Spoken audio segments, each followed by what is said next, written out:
فرزند زہرا یہ حالات برے ہیں۔ کاشانہ بصیرت ایک ایسا مکمل یوٹیوب چینل جس پر محروم بصارت کے لیے بالخصوص اور تمام افراد کے لیے بالعموم سینکڑوں کی تعداد میں اسلامی کتب دستیاب ہیں۔ لہذا گزارش ہے کہ آپ اپنی ذمہ داری نبھاتے ہوئے کاشانہ بصیرت کو سبسکرائب کرنے کے ساتھ ساتھ بیل آئیکن کو پریس کیجئے تاکہ آپ علم کے حصول کے ساتھ ساتھ مذہب اہل بیت کی اشاعت میں بھی اہم کردار ادا کرتے رہیں۔ کاشانہ بصیرت۔ فرزند زہرا یہ حالات برے ہیں۔ بسم اللہ الرحمن الرحیم۔ السلام علیکم۔ یہ کتاب آپ کے لیے کاشانہ بصیرت کی یوٹیوب چینل کی جانب سے ریکارڈ کی جا رہی ہے۔ نام کتاب سعادت الدارین فی مقتل الحسین، تالیف علامہ شیخ محمود حسین نجفی۔ اب ہم کتاب کا پارٹ نمبر 2 پڑھیں گے، صفحہ نمبر 11، اجمالی فہرست مضامین کا بقیہ حصہ، باب نمبر 21، صفحہ نمبر 315، نمبر شمار 198 روز عاشوراء، صفحہ نمبر 315، نمبر 199 سید الشہداء امام حسین علیہ السلام اور ان کے اعضاء و اعوان کی بے مثال قربانیاں، صفحہ نمبر 315، نمبر 200 لشکر مخالف کی تعداد کس قدر تھی، صفحہ نمبر 317، نمبر 201 سپاہی حسینی کی تعداد کس قدر تھی، صفحہ نمبر 318، نمبر 202 بعض بے دینیوں کی گستاخیوں اور سزائے بیان، صفحہ نمبر 320، نمبر 203 اتمام حجت کے لیے امام کا بروز عاشوراء خطبہ، صفحہ نمبر 322، نمبر 204 حر کا بارگاہ حسینی میں حاضر ہونا، صفحہ نمبر 328، نمبر 205 بسر سعد کی طرف سے آغاز جنگ، صفحہ نمبر 332، نمبر 206 بعض تحقیقات انیقہ، صفحہ نمبر 334، نمبر 207 جناب حر کس وقت جماعت حسینی میں شامل ہوئے، صفحہ نمبر 334، نمبر 208 جناب حر تنہا آئے یا بھائی بیٹا اور غلام بھی ہمراہ تھے، صفحہ نمبر 334، نمبر 209 آیا حملہ اولا میں انصار حسینی کا کوئی جانی نقصان ہوا، صفحہ نمبر 335، باب نمبر 22 صفحہ نمبر 337، نمبر 210 انصار حسینی کے مختصر حالات و شہادات اور ان کے زرعی کارنامے، صفحہ نمبر 337، نمبر 211 فضیلت شہادت عقل سلیم کی روشنی میں، صفحہ نمبر 338، نمبر 212 فضیلت شہادت قرآن کریم کی روشنی میں، صفحہ نمبر 338، نمبر 213 فضیلت شہادت احادیث معصومین کی روشنی میں، صفحہ نمبر 339، نمبر 214 شہداء کربلا کی خصوصی فضیلت، صفحہ نمبر 340، افادہ رائج بطریق ہائے جنگ، صفحہ نمبر 342، نمبر 216 145 شہداء کربلا کے حالات و واقعات شہادت کا تذکرہ، صفحہ نمبر 343 تا 401، باب نمبر 23 صفحہ نمبر 413، نمبر 217 واقع کربلا میں بنی ہاشم کی عظیم الشان قربانیاں، صفحہ نمبر 413، نمبر 218 شہدائے بنی ہاشم کی تعداد کتنی ہے، صفحہ نمبر 413، نمبر 219 شہزادہ علی اکبر کی شہادت کے جامع اور مکمل حالات، صفحہ نمبر 414، نمبر 220 چند امور مہمہ کی تنقیح، صفحہ نمبر 417، نمبر 221 اولاد عقیل بن ابی طالب کی قربانیاں، صفحہ نمبر 428، نمبر 222 جناب عبداللہ بن مسلم بن عقیل بن ابی طالب کی شہادت، صفحہ نمبر 428۔ نمبر 223 آل ابی طالب کا یکبارگی حملہ، صفحہ نمبر 429۔ نمبر 224 محمد بن مسلم بن عقیل بن ابی طالب کی شہادت، صفحہ نمبر 430۔ نمبر 225 جعفر بن عقیل بن ابی طالب کی شہادت، صفحہ نمبر 430۔ 226 عبد الرحمن بن عقیل بن ابی طالب کی شہادت، صفحہ نمبر 431۔ نمبر 227 محمد بن ابی سعید بن عقیل بن ابی طالب کی شہادت، صفحہ نمبر 431۔ نمبر 228 اولاد جعفر طیار کی قربانیاں، صفحہ نمبر 431۔ نمبر 229 محمد بن عبداللہ بن جعفر طیار کی شہادت، صفحہ نمبر 431۔ نمبر 230 اون بن عبداللہ بن جعفر طیار کی شہادت، صفحہ نمبر 432۔ نمبر 231 اولاد امام حسن علیہ السلام کی قربانیاں، صفحہ نمبر 432۔ نمبر 232 شہزادہ قاسم بن حسن بن علی کی شہادت، صفحہ نمبر 432۔ نمبر 233 ایک خیال کا ابدال، صفحہ نمبر 440۔ نمبر 234 امر سوئم شہزادہ قاسم کی پامالی لاش کی تحقیق، صفحہ نمبر 441۔ نمبر شمار 235 واقعات کربلا کی صحت و ستم معلوم کرنے کا معیار، صفحہ نمبر 443۔ نمبر 236 شہزادہ قاسم کی شہادت، صفحہ نمبر 443۔ نمبر 237 ابو بکر بن حسن بن علی کی شہادت، صفحہ نمبر 446۔ نمبر 238 عبداللہ الاصغر بن حسن بن علی کی شہادت، صفحہ نمبر 446۔ نمبر 239 اولاد امیر المومنین علیہ السلام کی قربانیاں، صفحہ نمبر 448۔ نمبر 240 ابو بکر بن علی بن ابی طالب کی شہادت، صفحہ نمبر 448۔ نمبر 241 محمد بن علی بن ابی طالب الاصغر کی شہادت، صفحہ نمبر 448۔ نمبر 242 عبداللہ بن علی بن ابی طالب کی شہادت، صفحہ نمبر 449۔ نمبر 243 عثمان بن علی بن ابی طالب کی شہادت، صفحہ نمبر 449۔ نمبر 244 جعفر بن علی بن ابی طالب کی شہادت، صفحہ نمبر 450۔ نمبر 245 قمر بنی ہاشم عباس بن علی بن ابی طالب کی شہادت مع ذکر فضائل و حالات، صفحہ نمبر 451 تا 460۔ نمبر 246 امام علیہ السلام کے طفل شیر خوار کی شہادت، صفحہ نمبر 464۔ نمبر 247 سید الشہداء علیہ السلام کا مقدرات سے الوداع ہونا، صفحہ نمبر 466۔ نمبر 248 اسرار امامت و وداع نبوت کی تحویل، صفحہ نمبر 466۔ نمبر 249 امام کا آخری وقت لباس کہنہ طلب کرنا فرمانا، صفحہ نمبر 467 467۔ نمبر 250 شبیر جہانگیر عرصہ رزمگاہ میں، شبیر جہانگیر عرصہ رزمگاہ میں، صفحہ نمبر 468۔ نمبر 251 فرزند حیدر کرار کی بے مثال بہادری کے کارنامے، صفحہ نمبر 469۔ نمبر 252 شمر ذوالجوشن کا خیام امام کو لوٹنے کا ارادہ کرنا، صفحہ نمبر 470۔ نمبر 253 نہر فرات پر ساقی کوثر کے فرزند کا قبضہ، صفحہ نمبر 471۔ نمبر 254 امام علیہ السلام کا دوسری بار اہل حرم کو الوداع کہنا، صفحہ نمبر 472۔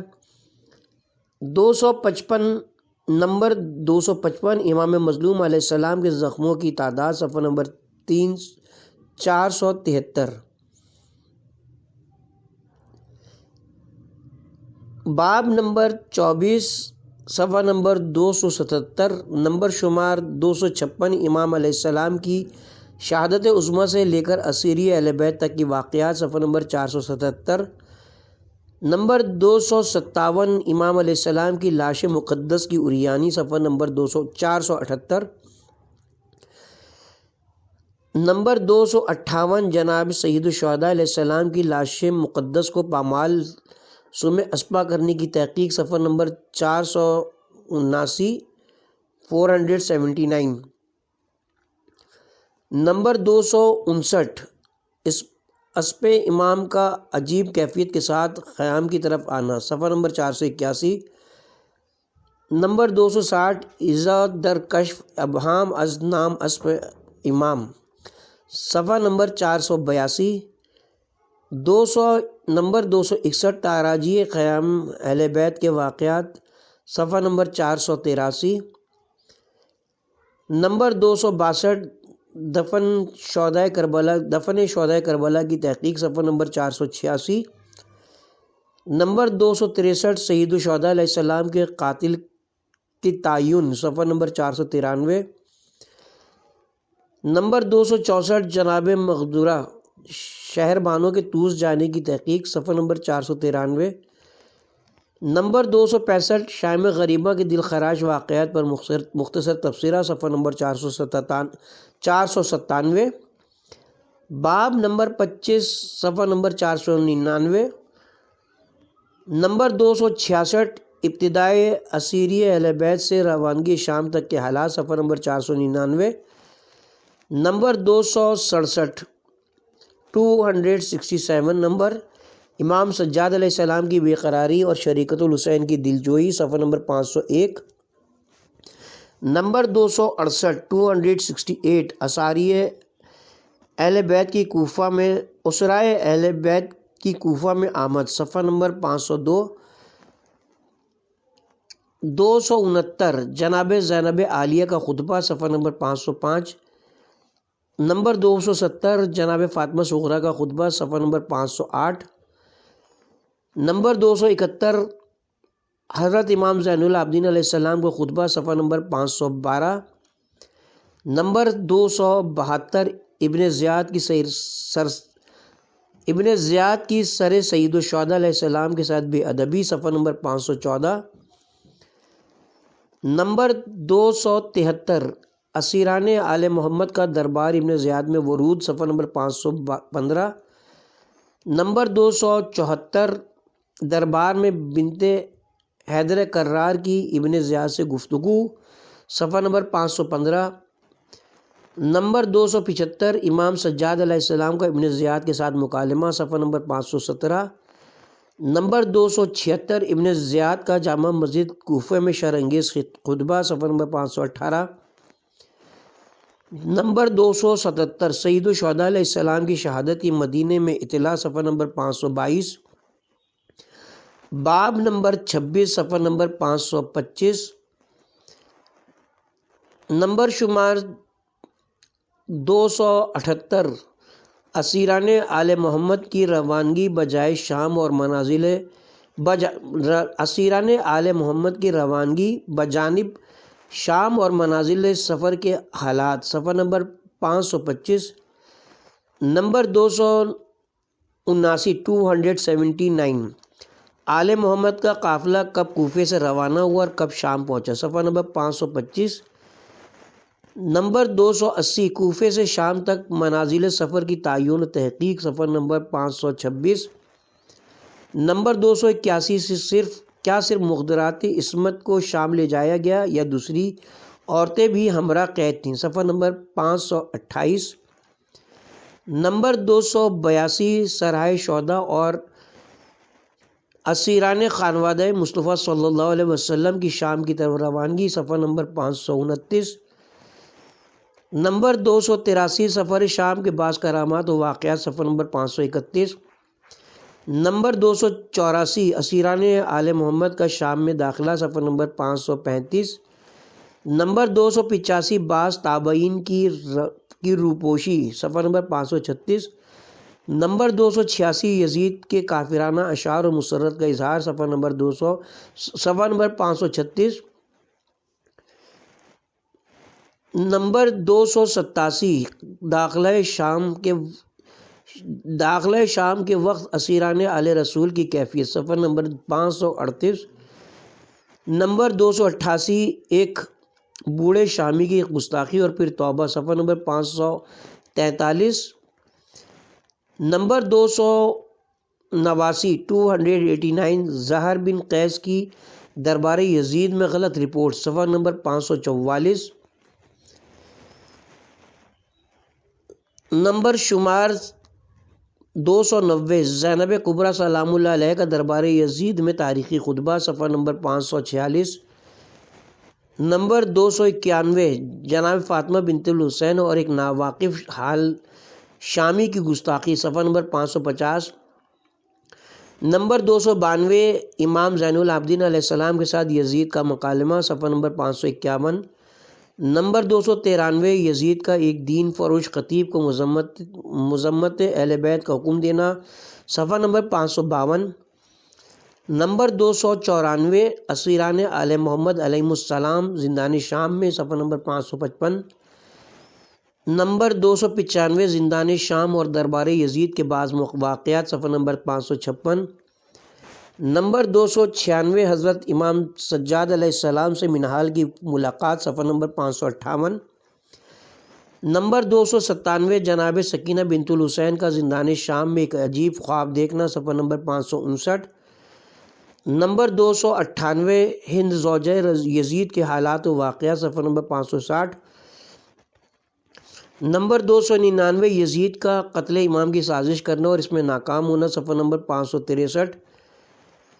نمبر 300 جناب سکینہ بنت الحسین کے زندان شام میں وفات پانے کی رد، صفحہ نمبر 563۔ نمبر 301 اسیران اہل بیت کتنا عرصہ شام میں رہے، صفحہ نمبر 564۔ نمبر 302 رہائی اہل بیت اور اس کے علل و اسباب، صفحہ نمبر 569۔ نمبر 303 اسیران آل محمد علیہ السلام کا رہائی کے بعد کربلا میں ورود، صفحہ نمبر 574۔ نمبر 304 زیارت اربعین کی فضیلت، صفحہ نمبر 576۔ باب نمبر 27 صفحہ نمبر 558۔ نمبر شمار 305 ان شہداء کی شہادتوں کا بیان جن کا واقع کربلا کے ساتھ بالواسطہ گہرا ربط ہے، صفحہ نمبر 585۔ نمبر 306 شہادت فرزندان مسلم بن عقیل، صفحہ نمبر 586۔ نمبر 307 بعض تحقیق طلب امور پر تبصرہ، صفحہ نمبر 586۔ باب نمبر 28 صفحہ نمبر 595۔ نمبر 308 اسیران آل محمد کا مختصر تعارف، صفحہ نمبر 595۔ نمبر 309 امام علی بن الحسین علیہ السلام المعروف با امام زین العابدین علیہ السلام کے مختصر مگر جامع حالات، صفحہ نمبر 595۔ نمبر 310 امام محمد بن علی الباقر علیہ السلام کے مختصر مگر جامع حالات، صفحہ نمبر 597۔ نمبر 311 حضرت زینب بنت علی علیہ السلام کے مختصر مگر جامع حالات زندگی، صفحہ نمبر 599۔ نمبر 312 جناب ام کلثوم بنت امیر المومنین علیہ السلام، صفحہ نمبر 605۔ نمبر 313 جناب رقیہ کبریٰ بنت امیر المومنین، صفحہ نمبر 605۔ نمبر 314 جناب فاطمہ بنت الحسین، صفحہ نمبر 606۔ نمبر 315 جناب رباب بنت امرا القیس الکلبیہ، صفحہ نمبر 608۔ باب نمبر 29 صفحہ نمبر 610۔ نمبر شمار نمبر 316 واقع کربلا کے اخلاقی و افادی نتائج و آثار، صفحہ نمبر 610۔ نمبر 317 شہادت حسین صداقت اسلام کی ناقابل تردید دلیل ہے، صفحہ نمبر 611۔ نمبر 318 حسینی شہادت کا دوسرے شہداء سے سرسری مقابلہ، صفحہ نمبر 622۔ نمبر 319 امام علیہ السلام کے سر پر مصیبت کا یہ کوہ گرا کیوں رکھا گیا؟ صفحہ نمبر 623۔ نمبر 320 لمحہ فکریہ یا ملت گریہ کن سے دو باتیں، صفحہ نمبر 629۔ باب نمبر 30 صفحہ نمبر 632۔ نمبر شمار 321 امام حسین علیہ السلام کا مقام اور کام مفکرین عالم کی نظر میں، امام حسین علیہ السلام کا مقام اور کام مفکرین عالم کی نظر میں، صفحہ نمبر 632۔ نمبر شمار 322 خاتمۃ الکتاب انقلاب عالم اسلام یا نافرج جام، قاتلان حسین کا عبرتناک انجام، صفحہ نمبر 638۔ نمبر شمار 323 جماعت توابین اور اس کے کارناموں کا تذکرہ، صفحہ نمبر 638۔ نمبر 324 مختار آل محمد کے قاتلان امام سے انتقام لینے کا بیان، صفحہ نمبر 652۔ نمبر 325 مختار کے حسب و نسب کا مختصر تعارف، صفحہ نمبر 652۔ نمبر 326 مختار کی مدح اور قدح میں روایات کا اختلاف، صفحہ نمبر 652۔ نمبر 337 مختار زندان ابن زیاد میں، صفحہ نمبر 654۔ نمبر 328 مختار رہائی کے بعد حجاز میں، صفحہ نمبر 655۔ نمبر 329 مختار دوبارہ زندان کوفہ میں، صفحہ نمبر 656۔ نمبر 330 مختار کی قید سے رہائی، صفحہ نمبر 657۔ نمبر 331 عبداللہ بن یزید کی بجائے عبداللہ بن موتی کا تقرر، صفحہ نمبر 658۔ نمبر 332 ابراہیم بن مالک اشتر کی شمولیت، صفحہ نمبر 658۔ نمبر 333 عملی اقدام کا ہنگام، صفحہ نمبر 658۔ نمبر 334 کوفے کے بعد شرپسند عناصر کی شورش، صفحہ نمبر 662۔ نمبر 335 تکمیل مقصد کا ہنگام آ گیا، صفحہ نمبر 662۔ نمبر 336 قاتلان حسین کے گھروں کا ڈھایا جانا، صفحہ نمبر 662۔ نمبر 337 سید الشہداء علیہ السلام کی لاش مقدس کو پامال کرنے والوں کا قتل کرنا، صفحہ نمبر 663۔ نمبر 338 قاتلان حسین کو عبرتناک سزائیں، صفحہ نمبر 665۔ نمبر 339 مختار کا ہنگام وفات، صفحہ نمبر 647۔ اس کے ساتھ یہاں پہ فہرست اپنے اختتام کو پہنچی۔ صفحہ نمبر 15 بسم اللہ الرحمن الرحیم۔ مقدمہ۔ بزرگوں کی یاد منانا اور اس کی غرض و غایت۔ زندہ قوموں کا دستور ہے کہ وہ اپنے واجب الاحترام بزرگوں کی یاد منانے اور ان کے عظیم کارناموں کا تذکرہ کر کے نئی پود کے خون کو گرمانے اور ان میں جذبہ عمل پیدا کرنے کو اپنے لیے مایہ سعادت مندی اور اس میں تقصیر و کوتاہی کرنے کو گناہ تصور کرتی ہے۔ اسلام اسی فطری تقاضے کی حوصلہ افزائی کرتے ہوئے یہ تعلیم دیتا ہے، حل جزاء الاحسان الا الاحسان، محسن کے احسان کا بدلہ احسان کے ساتھ دینا چاہیے۔ یہ اور بات ہے کہ جس قدر واقعے کی اہمیت اور صاحب واقعہ کی عظمت ہوتی ہے، اسی کے مطابق اس کی یادگار محترم بالشان اور مؤثر ہوتی ہے۔ یادگاروں کے قائم کرنے کا خواہ وہ کسی قوم و ملت سے متعلق ہوں، مذہبی ضرورت سے قائم کی گئی ہوں یا قومی لحاظ سے، ایک ہی مقصد ہوتا ہے، اور وہ مقصد یہ کہ تمام آنے والی نسلیں جب تک وہ یادگار قوم کے تغافل سے محفوظ اور اپنی قوت اثر کے لحاظ سے قائم رہ سکیں، اس سے فائدہ حاصل کر سکیں۔ کم از کم سال میں ایک مرتبہ اس یادگار کے ہیرو کا کریکٹر اور کردار اور ان کے پیش نظر ہو جائے، وہ اس کی ارادی و عملی قوتوں پر غور کریں، اپنے جذبات کی تصحیح اور شعور کی اصلاح میں اس کے واقعات سے مدد لیں، تاکہ اگر کوئی اگر کبھی زمانہ اور وقت اس کا متقاضی ہو تو دنیا کے سامنے ویسی ہی شاندار اور زرعی مثال پیش کر سکیں۔ محرم کا حسین ایسے ہی کریکٹر و کردار کا انسان تھا جس کے واقعات کا مطالعہ اور جس کی یادگار کا مشاہدہ ہر قوم و ملت کے افراد کے لیے یکساں مفید اور سبق آموز ہے۔ امام حسین علیہ السلام نے انسانیت کی حفاظت، حق کی حمایت اور باطل کی مخالفت میں ایسی شاندار قربانیاں دی ہیں اور نوع انسان کو فلسفہ اخلاق کے وہ درس دیے کہ جن کی بدولت اقوام عالم میں انتہائی بلند و بالا مقام حاصل کر لیا ہے۔ آج وہ تنہا مدینہ و کربلا کا شیعہ اور سنی مسلمانوں کا، ہندوؤں اور دوسری قوموں کا حسین نہیں ہے، بلکہ ایک انگریز کے قول کے مطابق تمام دنیا کا حسین ہے۔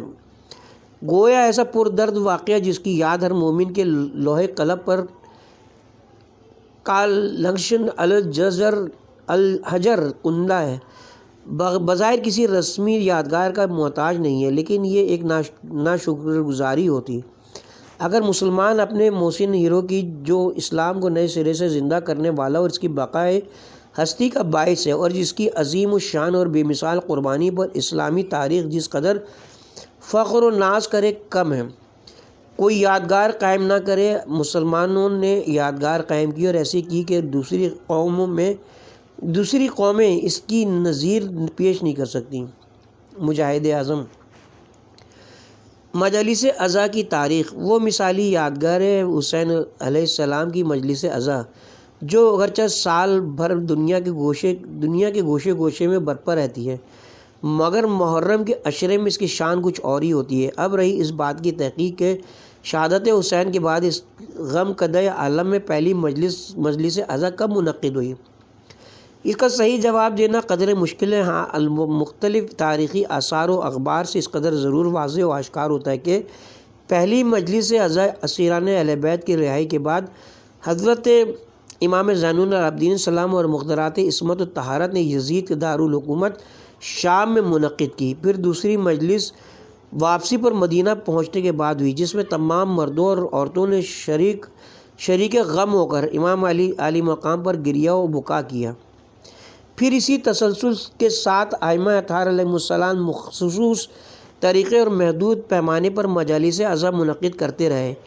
بالآخر دلیمی خاندان کے دور میں ان کی طرف خاص توجہ مبذول کی گئی اور آزادانہ طور پر مجالس عزا منعقد کی گئیں اور کھلم کھلا طور پر مظلوم کربلا کا ماتم کیا گیا۔ اس کے بعد یہ سلسلہ برابر مختلف ادوار و اثار میں جاری و ساری رہا۔ متحدہ ہندوستان میں مجالس عزا پر خاص توجہ کی گئی اور ان کو بام عروج تک پہنچایا گیا۔ مجالس و محافل کے فوائد و عوائد کا ایک شمع۔ ارباب عقل و دانش پر یہ حقیقت مخفی نہیں ہے کہ اگر ہماری یہ مجالس و محافل اور ماتمی جلوس صحیح طریقے اور سلیقے سے انعقاد پذیر ہو تو بے شمار فوائد و عوائد کے حامل ہے، اور حق تو یہ ہے کہ ماضی کے بعض تاریک ترین دوروں اور نامساعد حالات سے گزرنے کے باوجود مذہب حق کی بقا اور اس کی ترقی و اشاعت کا راز اسی عزاداری سید الشہداء علیہ السلام میں پوشیدہ نظر آتا ہے، جیسا کہ فرانسیسی مورخ ڈاکٹر جوزف نے اپنی کتاب الاسلام والمسلمون میں اس حقیقت کا اظہار کیا ہے۔ اب ذیل میں ان مجالس و محافل کے بعض فوائد کی طرف اشارہ کیا جاتا ہے۔ نمبر 1، یہ مجالس دینی معلومات حاصل کرنے کا وہ مدرسہ ہیں جن میں تمام طبقات کے لوگ شرکت کر کے دینی معلومات از قسم اصول و فروع دین، اسلامی تاریخ، تمدن و معاشرت، اخلاق اور سیرت معصومین کے درس حاصل کرتے ہیں، جن سے اصلاح عقائد و اعمال میں خاصی مدد ملتی ہے۔ نمبر 2، امر بالمعروف و نہی عن المنکر کے ذریعے سے لوگوں کو اطاعت گزاری کا حکم اور غفلت شواری سے ممانعت کر کے مقصد خلقت کی تکمیل میں مدد کی جاتی ہے۔ نمبر 3، معصومین علیہ السلام کے فضائل اور صفات جلیلیہ اور مخالفین کے برے خصائل اور صفات رذیلیہ کا تذکرہ ہوتا ہے، جس کی وجہ سے سامعین میں فطری طور پر اپنے اندر صفات جمیلیہ پیدا کرنے اور صفات رذیلیہ سے اجتناب کرنے کا ملکہ صالحہ پیدا ہوتا ہے۔ نمبر 4، امام الشہداء علیہ السلام کے عظیم کارناموں کے تذکرہ سے سننے والوں کے اندر حق کی نصرت اور باطل کا مقابلہ کرنے کا صحیح جذبہ پیدا ہوتا ہے۔ نمبر 5، یہاں چونکہ دین حق کی حفاظت و صیانت کے لیے خود اختیاری طور پر ائمہ طاہرین علیہ السلام اور بالخصوص امام حسین علیہ السلام کے جاگوداز مصائب برداشت کرنے کے تذکرے ہوتے ہیں، جن سے ان کے نام لیواؤں کے دل میں مذہب کی حقانیت راسخ ہوتی ہے، جس کی وجہ سے وہ کبھی مذہب اہل بیت ترک کر کے کسی اور مذہب کو اختیار نہیں کرتے۔ نمبر 6، یہاں دین اسلام کے معارف و حقائق بیان ہوتے ہیں، جن سے مقصد شہادت حسین کی تکمیل ہوتی ہے۔ نمبر 7، یہاں چونکہ مظلومین کی مظلومیت اور ظالمین کے واقعات ظلم و جور کو مؤثر اور دل نشین انداز میں بیان کیا جاتا ہے، اس لیے سامعین کے دلوں میں مظلوم سے الفت اور ظالم سے نفرت کا ولولہ پیدا ہوتا ہے۔ نمبر 8، یہاں دنیا دوں کی حقارت و بے ثباتی اور آخرت کی جلالت و ہمیشگی کے واقعات بیان کیے جاتے ہیں، جس کی وجہ سے سامعین میں زہد و تقوی جیسی جلیل القدر صفتیں پیدا ہوتی ہیں۔ نمبر 9، یہاں ائمہ طاہرین علیہ السلام پر حمایت سے حق کی وجہ سے وارد شدہ مصائب و شدائد اور ان کے صبر و رضا کے تذکرے کیے جاتے ہیں، جس کے سبب سے ان کے نام لیواؤں کے اندر صبر و رضا اور بالخصوص دین کے معاملے میں وارد شدہ تکالیف برداشت کرنے کا خوابیدہ شوق بیدار ہو جاتا ہے۔ نمبر 10، اس سے مجالس منعقد کرنے اور ان میں شرکت کرنے والوں کا جناب رسالت مآب صلی اللہ علیہ وآلہ وسلم اور ان کی آل اطیاب علیہ السلام کے ساتھ محبت اور قلبی لگاؤ کا عملی ثبوت مل جاتا ہے، کیونکہ محبوب کی خوشی سے خوش ہونا اور اس کے غم سے غمناک ہونا ایک فطری اور جبلی تقاضا۔ اسی بنا پر امام زمانہ اجل اللہ تعالیٰ فرجہ شریف کا ارشاد ہے، ہمارا شیعہ وہ ہے جو ہمارے اعمال میں ہماری پیروی کرتا ہے، اور جب ہم امن میں ہوں تو وہ امن میں ہوتا ہے، اور جب ہم خوف زدہ ہوں تو وہ بھی خائف ہوتا ہے۔ کتاب تفسیر البرہان جلد نمبر 2 صفحہ نمبر 73، صفحہ نمبر 173، طبعہ تہران۔ انہی حقائق کی بنا پر حضرات معصومین علیہ السلام ایسی مجالس و محافل کو محبوب رکھتے تھے، چنانچہ ایک مرتبہ حضرت امام رضا علیہ السلام نے اپنے صحابی فضیل سے دریافت فرمایا، اے فضیل، کیا تم باہم بیٹھ کر اور مجالس برپا کر کے احادیث بیان کرتے ہو؟ فضیل نے عرض کیا، ہاں فرزند رسول۔ فضیل کا یہ جواب سن کر امام نے فرمایا، ایسی مجالس کو میں محبوب رکھتا ہوں، اور پھر فرمایا، خدا اس بندے پر رحم فرمائے جو ہماری شریعت کو زندہ کرتا ہے۔ کتاب نفس المحموم۔ اس کے ساتھ ہی اب ہم یہاں پہ مجالس و محافل کے فوائد و عوائد کا ایک شمع کے مضمون کے خاتمے کے ساتھ کتاب کے پارٹ نمبر 2 کا اختتام کرتے ہیں۔